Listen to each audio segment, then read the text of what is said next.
काय मग मंडळी, तुम्हालाही असं वाटतं का कच्ची दाबेलीमध्ये काहीतरी कच्चं असतं म्हणून त्याला कच्ची दाबेली असे म्हणतात? खरं कारण ऐकल्यानंतर तुम्हालाही आश्चर्य वाटेल. रस्त्याच्या कडेला मिळणारी ही कच्ची दाबेली कितीतरी वेळा आपण खाल्ली असेल, पण कधी विचार केलाय का हिला कच्ची दाबेली असं का म्हणतात?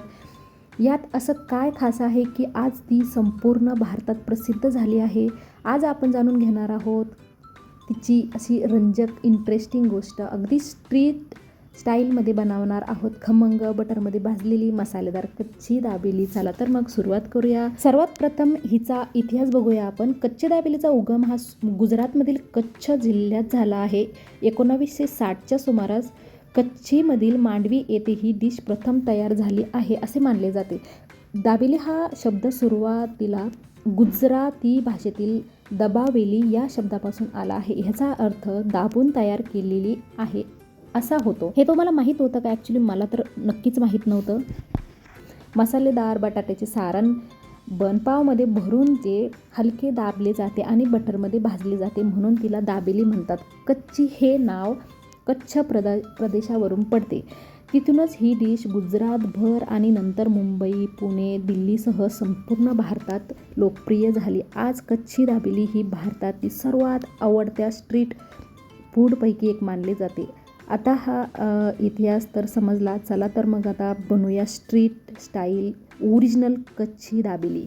आणि अगदी घरच्या घरी एकदम कमीत कमी साहित्यांमध्ये, जे घरामध्ये अवेलेबल असतं तेवढ्याच साहित्यांमध्ये आपण बनवणार आहोत. चला तर मग व्हिडिओला सुरुवात करूया.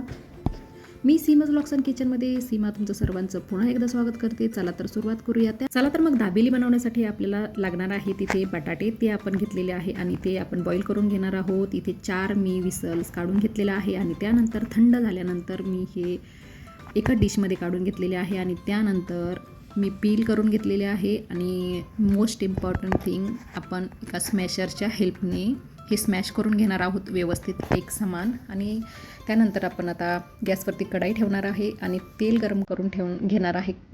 चांगलं व्यवस्थित कडकडीत असं गरम झाल्यानंतर आपण फोडणी देणार आहोत. आणि बघू शकता तुम्ही, जसं आपण नॉर्मली आपण चटणी बनवतो ना, त्या टाईप मी इथे चटणी बनवून घेणार आहे. त्यासाठी मी सुरुवातीला तेलामध्ये मोहरी ॲड करून घेतलेली आहे, त्यानंतर जिरे, त्यानंतर आपण इथे ॲड करणार आहोत हिंग, त्यानंतर हिरवी मिरची आणि त्यानंतर आपण इथे ॲड करणार आहोत अद्रक लसणाची पेस्ट. आणि त्यानंतर कांदा मी इथे घेतलेला आहे बारीक कापून, तो ॲड करून घेणार आहे. व्यवस्थित हे मिक्स करून घेणार आहे. आणि त्यानंतर कांदा जरा वेळ परतवल्यानंतर आपण इथे ॲड करणार आहोत हळद पावडर आणि त्यानंतर धने पावडर मी इथे ॲड करून घेणार आहे आणि व्यवस्थित मिक्स करून घेणार आहे आता. आणि आता ते परतून झाल्यानंतर आपण इथे ॲड करणार आहोत आपल्या चटणीचा मेन हिरो मीन्स बटाटे. ते स्मॅश करून ठेवलेले होते मी, ते बटाटे इथे ॲड करून घेणार आहे आणि व्यवस्थित एकजीव अशी करून घेणार आहे. आपली चटणी, बटाट्याची चटणी बनवून घेणार आहे, व्यवस्थित हलवून घेणार आहे. एकदम आपण जशी आपण बटाट्याची चटणी बनवतो आपण तशीच इथे बटाट्याची चटणी बनवणार आहोत. आणि इथे आपल्याला सॉल्ट ॲड करायचे आहे. आणि सर्वात मेन म्हणजे टोमॅटो सॉस इथे आपण ॲड करून घेणार आहोत. ॲक्च्युली मुलांना फार आवडतो टोमॅटो सॉस. टेस्टसुद्धा खूप इन्हॅन्स होते टोमॅटो सॉसमुळे, त्यामुळे आपण हा इथे जरूर घालणार आहे. ही ट्रिक तुम्ही नक्की यूज करा जेव्हा अशी कच्ची दाबेली बनवता आणि त्यासाठी जेव्हा बटाट्याची चटणी तयार करताना, तेव्हा ही ट्रिक नक्की यूज करा. तुम्हालासुद्धा, तुमच्या मुलांनासुद्धा खूप आवडणार आहे. आणि त्यानंतर आपण व्यवस्थित मिक्स करून घेणार आहोत. आणि तुम्ही बघू शकता व्हिडिओमध्ये किती छान कलर आलेला आहे आपल्या चटणीला. आणि आपण त्यानंतर आता भरपूर अशी कोथिंबीर इथे मिक्स करणार आहोत. कोथिंबीरीने तर अतिशय अप्रतिम अशी टेस्ट येते. आणि पुन्हा एकदा आपण मिक्स करणार आहोत. आणि त्यानंतर दुसरी इम्पॉर्टंट ट्रिक म्हणजे ही रेसिपी आणखी जास्त टेस्टी बनवण्यासाठी, सुपर डुपर अशी टेस्टी बनवण्यासाठी ही अशा पद्धतीची चटणी, तर त्यामध्ये मी त्यासाठी यूज करणार आहे ओरिगॅनो. तर आपण ते पिझ्झामध्ये वगैरे यूज करतो ना, तेच ओरिगॅनो इथे यूज करणार आहे. मुलांचं अतिशय फेवरेट असतं, त्यामुळे खूप टेस्टी आणि भन्नाट अशी टेस्ट येते, त्यामुळे मी इथे ॲड करून घेणार आहे. तुम्ही सुद्धा नक्की यूज करून बघा आणि तुम्हालासुद्धा ही टेस्ट खूप आवडेल. आणि त्यानंतर मी इथे यूज करणार आहे आपलं मेन इन्ग्रेडियंट, ते म्हणजे मॅगी मसाला इमॅजिक. हा मसाला अतिशय भन्नाट टेस्ट देतो, चव देतो. तुम्ही एकदा यूज करून बघा आणि अशा पद्धतीची चटणी बनवून बघा, तुम्हाला अप्रतिम वाटेल आणि टेस्ट खूप भन्नाट लागते. मुलांना खूप आवडेल. मुलं वारंवार अशा पद्धतीची चटणी बनव असंच हट्ट तुम्हाला तुमच्यापाशी करणार आहे. त्यामुळे हे इन्ग्रेडियंट यूज करायला विसरू नका. आणि त्यानंतर आपण व्यवस्थितपणे मिक्स करून घेणार आहोत. आणि आता एका डिशमध्ये आपण ही चटणी काढून घेणार आहोत. अशा पद्धतीने स्प्रेड करून घेणार आहोत आणि त्यावरती बारीक आपल्याला कांदा आपण स्प्रेड करणार आहोत भरपूर सारा. आणि त्यानंतर कोथिंबीर भरपूर आपण अशा पद्धतीने स्प्रेड करून घेणार आहोत. आणि त्यानंतर आपला मेन इन्ग्रेडियंट म्हणजे ह्यामध्ये भरपूर असे इन्ग्रेडियंट आहे जे मेनच आहे. आणि त्या सर्वात मेन इन्ग्रेडियंट म्हणजे आपला हा डाळिंबाचे दाणे. अशा पद्धतीने भरपूर असे मी स्प्रेड करून घेतलेले आहे आणि आपण ते साईडला ठेवूया. आणि त्यानंतर आपण घेतलेलं आहे अशा पद्धतीचे पाव. मी हे रेग्युलर घेतलेले आहे. तुम्ही इथे दाबेलीचे पाव किंवा बनपावसुद्धा यूज करू शकता, बट माझ्याकडे हे घरामध्ये हे अवेलेबल होते त्यामुळे मी हेच पाव यूज केलेले आहे. आणि त्यानंतर आपण असं कट करून घेणार आहे आपल्या पावाला. आणि त्यावरती चिंच खजुराची चटणी मी इथे अप्लाय करून घेतली आहे. आणि त्यावरती भरपूर सारं असं आपण हे बनवून घेतलेलं जे सारण आहे बटाट्याची चटणीचं ते आपण अशा पद्धतीने अप्लाय करणार आहोत. आणि आपल्याला इथे कंजूसी करायची नाही, भरपूर सारं इथे आपल्याला अप्लाय करायचं आहे. आणि त्यानंतर वरतून आपल्याला भरपूर असा कांदासुद्धा स्प्रेड करून घ्यायचा आहे.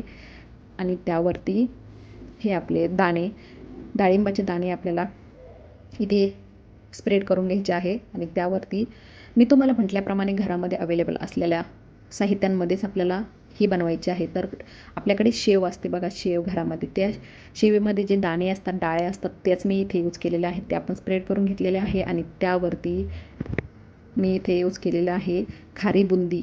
ती अतिशय भन्नाट अशी क्रिस्पी आणि प्रत्येक बाईटमध्ये अशी लागते, अशी खूपच क्रिस्पी लागते. त्यामुळे मी इथे यूज करून घेणार आहे. तुम्हीसुद्धा ही ट्रिक नक्की यूज करून बघा. आणि त्यावरती पावाच्या वरच्या बाजूला साईडला मी पुदिन्याची चटणीसुद्धा अप्लाय करून घेणार आहे. आणि त्यानंतर पाव बंद करून घेणार आहे व्यवस्थित. आणि आता चला तर सर्व पाव मी असे बनवून घेतलेले आहे. आणि त्यानंतर गॅसवरती ठेवूया आपला तवा. तो गरम झाला की आपण इथे भरपूर सारं बटर घालून घेणार आहोत. आणि ते गरम झाल्यानंतर आपण पाव व्यवस्थित असे भाजून घेणार आहोत. तुम्ही व्हिडिओमध्ये बघू शकता, बघता क्षणी तोंडाला पाणी येते अशा पद्धतीचे पाव दिसत आहे आपले. चला तर भाजून घेतलेले आहे मी, आता काढून घेतलेले आहे सर्व. आणि आता ही शेव तुम्ही इथे ह्या शेवाऐवजी जी बारीक पिवळ्या कलरची जी बारीक शेव येते ना, तीसुद्धा यूज करू शकता. बट मी म्हटल्याप्रमाणे घरामध्ये अवेलेबल असलेल्या साहित्यांमध्येच आपल्याला बनवायची आहे कच्ची दाबेली. त्यामुळे मी इथे घरामध्ये शेव जी अवेलेबल असते आपल्या नॉर्मली सर्वांच्या घरामध्ये उपलब्ध असते, ती शेव इथे घेतलेली आहे. त्यामध्ये हा पाव मी अशा पद्धतीने डीप करून घेत आहे, त्याला शेव व्यवस्थित लावत आहे. आणि हाताने सुद्धा आपण अशा पद्धतीने दाबून घेऊ शकतो. दाबून घेतो आपण म्हणूनच त्याला कच्ची दाबेली हा शब्द आहे. तर अशा पद्धतीने तुम्ही व्हिडिओमध्ये बघू शकता. अशा पद्धतीने आपल्याला सर्व साईडने ही शेव लावून घ्यायची आहे. तुमच्या मनाप्रमाणे तुम्हाला दुसरी पिवळ्या रंगाची शेव वापरायची असेल, बारीक येते, ती मार्केटमध्ये इझिली अवेलेबल होते, तीसुद्धा तुम्ही इथे वापरू शकता. बट माझ्याकडे ही अवेलेबल होती म्हणून मी ही वापरलेली आहे. आणि हे बघा आपले पाव अशा पद्धतीने तयार झालेले आहे आपले. आणि त्यानंतर ह्यावरती मी भरपूर सारे असे डाळिंबाचे दाणे इथे स्प्रेड करून घेणार आहे. आणि कोथिंबीरने गार्निशिंग करून घेणार आहे. अशी तयार झाली आपली खमंग मसालेदार आणि एकदम स्ट्रीट स्टाईल कच्ची दाबेली. अगदीच 5 मिनिटामध्ये सोप्या पद्धतीने आणि कमी खर्चामध्ये, कमीत कमी वेळेमध्ये आणि घरात अवेलेबल असलेल्या साहित्यांमध्येच अतिशय भन्नाट सुपर डुपर स्ट्रीट स्टाईल कच्ची दाबेली आपली इथे रेडी झालेली आहे. अशाच पद्धतीने बनवून तुम्हीसुद्धा एन्जॉय करा. आणि आजचा व्हिडिओ जर आवडला असेल तर चॅनलला प्लीज सबस्क्राईब करा, लाईक करा, शेअर करा, कमेंट करा. तुम्हाला कशी वाटली आजची रेसिपी आणि मित्रमैत्रिणींना शेअर करायला विसरू नका. राधे राधे.